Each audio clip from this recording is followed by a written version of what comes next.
Hey everyone, welcome back to the channel. If you're new here, my name is rhiannonharvest. I am a witch and pagan, and today I decided to do a VR reply to Ivy the Occultist. She posted a video titled "The Spirits I'm Working With This Year as a Psychic Witchy Chaos Magician."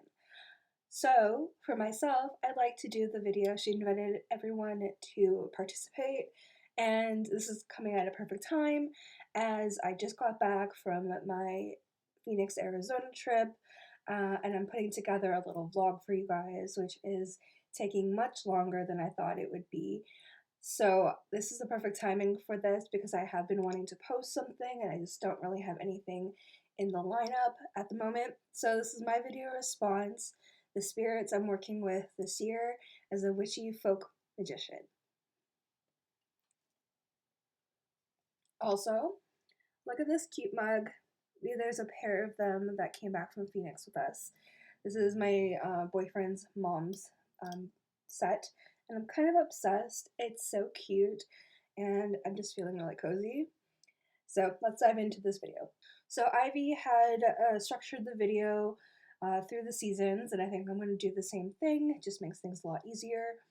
So going into springtime, the spirits I'm wanting to work with are definitely going to be a lot of fae. I am hoping to invite them back into my home since we have moved. I have not worked with the fae directly in a very long time, and I would like to invite them back into my garden, back into my home. I really enjoy their energy, their playful, effervescent energy, and I would like to start trying to contact the Fae Queen that I had encountered back in my childhood. I feel like she may have messages for me. I'm not sure how much I'm going to be able to share with that, but I am hoping to be able to reconstitute that relationship.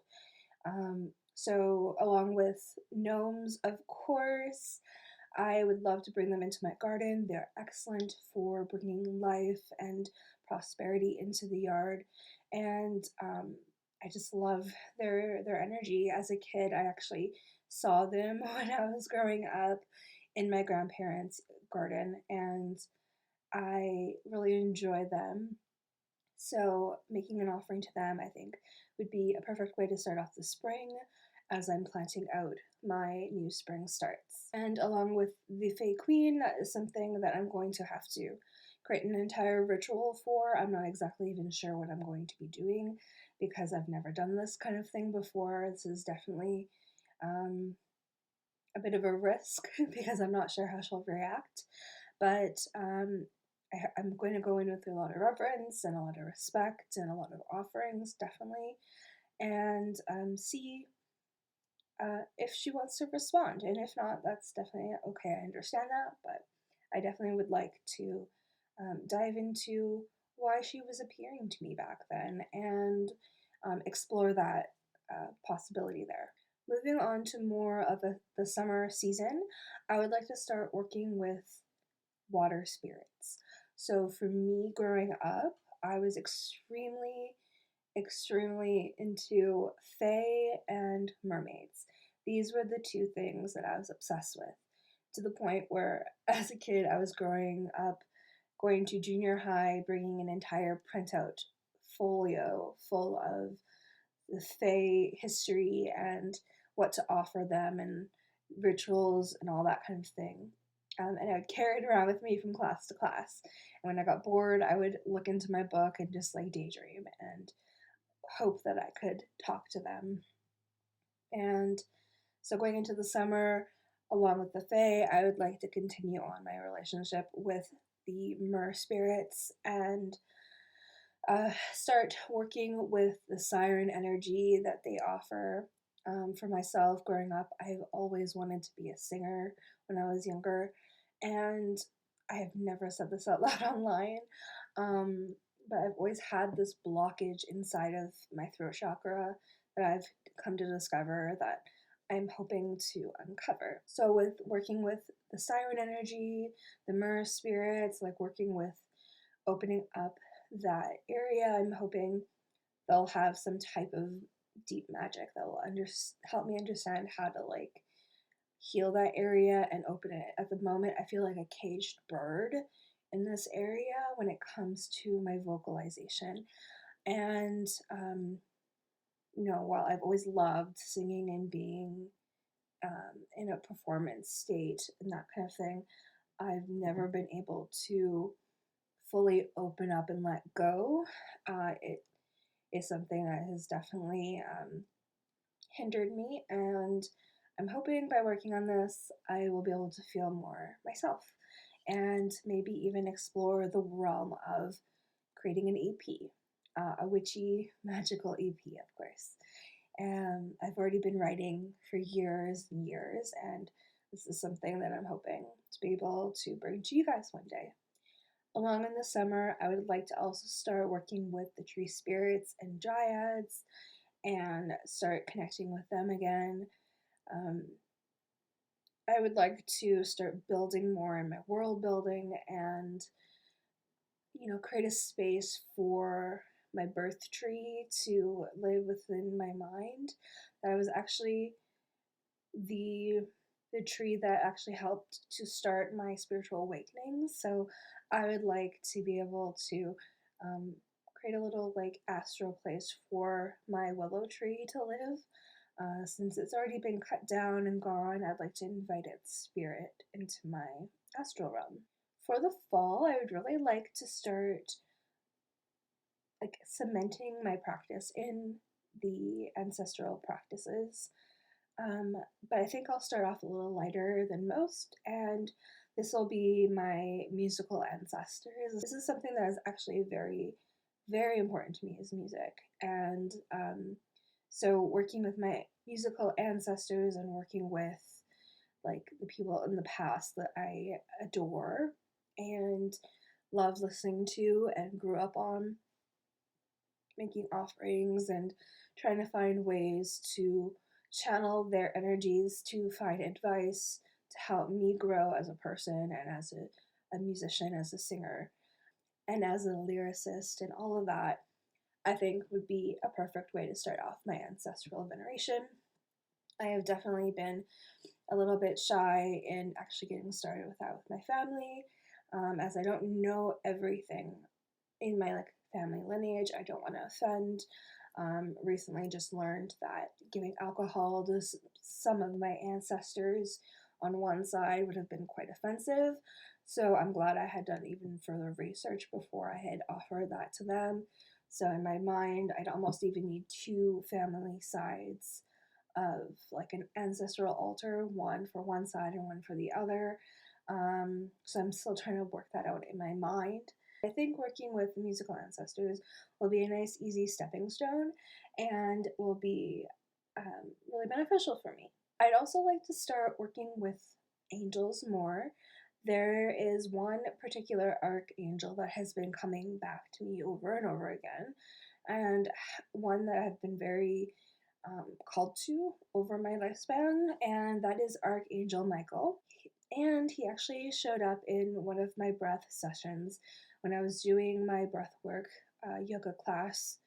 I think I had vlogged it actually, the whole yoga vlog day. And I, towards the end of the session, had like nothing happen. And then at the very end, his name came in very, very loudly into my ear. And I had already been getting signs and signals a couple months prior with that as well. So I'd like to dive into that a little bit more and start looking into angel magic and looking into the angel grimoire that Astrologica had referred me to on my podcast when I had her on my podcast. Thank you so much, Astrologica. That definitely like opened up a lot of possibility for me. So I'm hoping to get a few of those grimoires that you had suggested and start exploring those. And for winter, I'd like to say that I like to keep things nice and chill, but I honestly can't sit still. I am all air in my signs. I am Gemini, Libra, and I absolutely have to be constantly busy. And a lot of that has to do with my occult practices too. Otherwise, I get a little depressy spaghetti, and I need to keep practicing and keep intrigued. Otherwise, I will forget about things and let them fall to the wayside, which is not something I like. And then that will end up going into a bit of a depression spell. So, in the winter, I would like to start focusing on um, working with different kind of fae spirits, and one particular, uh, specifically, a lot of people don't realize is a fae spirit is Jack Frost. So I'd like to start working with Jack Frost and channeling messages from him, and kind of exploring that a little bit. Also, for the fall, I'd like to start working more deeply with a dark goddess. This is something that has been very on top of mind for me, so I'm going to be using the spring and summer to kind of explore those concepts with my other entities and see which spirit is calling to me, and then start diving into working with a dark goddess and working along those shadow aspects of me, and then hopefully being able to have that dark goddess be able to guide me into the underworld, all that kind of stuff. Um, so that's something that's been very called to me. I've just been very, very picky and apprehensive at choosing. Stuck between Morgan and stuck between Hecate and not knowing which one to go with, or if either of those ones are good for me, and if I should try like Medusa or if I should do something completely different. I'm not sure. I'm kind of at a loss here. So I think during this entire year, alongside with everything else throughout the seasons, I'll still, of course, be working with like Artemis. I'll be working with Aphrodite, of course. I never stop working with those two. And I'm hoping Artemis will actually be able to help tiptoe me a little bit into the world of the shadow, as like a passageway into it, on the upper worlds, and then help me guide me into who I should be with going forward. So hoping I can work with that. And of course, working with Mercury for my business. I'm hoping to have that launch very soon. So I'm just kind of like working on all the logistics and figuring out what I want to offer for the initial launch and all of that stuff. So yeah, we'll go through that.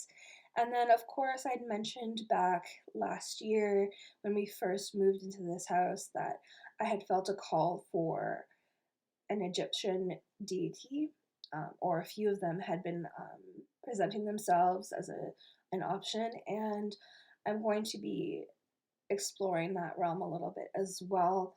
I'm feeling very called to Bast, and a few others. So, amongst all of that, it sounds like a lot. I'm also hoping to really lean into just like my general channeling, um, overall. So I used to be very, very connected to channeling deep messages through writing and doing automatic writing when it was just triggered. I want to start working on that where I can start triggering it myself. And then maybe even more so through not just writing, but audibly being able to channel it from my mind through my throat chakra. That would be a huge dream for me to be able to start opening that up. So yes, those are the spirits that I'll be working with this year, at least the ones I'm planning on, and if others pop up, that'll be a blessing and a surprise. So those are the spirits I'll be working with this year as a witchy folk magician. Thank you so much, Ivy, for this idea and opening it up to the public to respond to it. And if you guys are not yet subscribed, make sure you hit the bell notification down below, as well as you like this video if you liked it. Give me a comment down below. Who are you wanting to work with in the spirit realm this year? Who is calling to you? Who have you worked with in the past? I would love to know. Let's get some ideas going down below to help inspire each other. And if you have not yet joined my Patreon. I have launched a Patreon a few months ago. I have not yet been very promoting of it. However, if you enjoy this content and you want to help support the channel and me, definitely go check out my Patreon. There you'll get extra perks like ritual spells, recipes for potions and powders, live streams once a month once the community starts to actually pick up. I'm hoping to launch a book club as well, like an occult book club. How cool would that be? Let me know if that's something you'd be interested in down in the comments below. I'm hoping to create monthly moon guides to offer you guys, pages directly out of my own grimoire, as well as my own witchy art, and of course, early access to all of my content on YouTube. And yeah, so definitely let me know if you're interested down below, if you'd like to join the book club, and the links will be down below to join Patreon. Definitely check it out. And I love you all so, so very much. I hope you have a great day and keep yourself notified. I will be posting a magical travel vlog very, very soon. So have a great day, and I'll see you all in my next video. Bye!